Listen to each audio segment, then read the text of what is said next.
Where does father come from?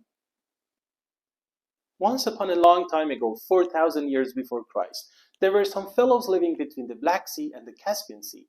We call them the Kurgans, but we don't know what they called themselves and what language they spoke because this was in the time before the invention of writing. But we can take a very educated guess, and that educated guess is called Proto-Indo-European language.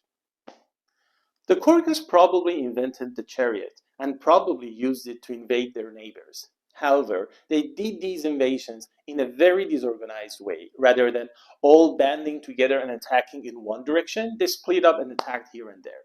Some of them ended up in northern India and some of them ended up in Persia. Some went to the cold, rainy lands around the Baltic, and some of them went to Greece and became Greek.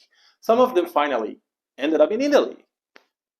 We can tell where they went by digging up their burial pits and their distinctive pottery. But their pottery is not what makes them interesting. They also took with them their language, the Proto-Indo-European language, and spread it all over Europe and Asia.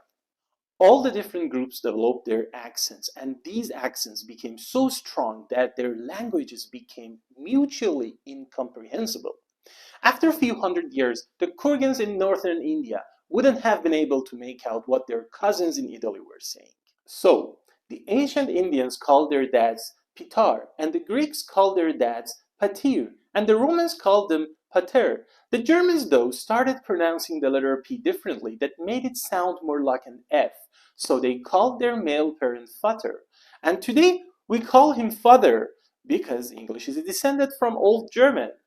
There are other words like this that by just tracking the changes in pronunciations, we can find the origins of words.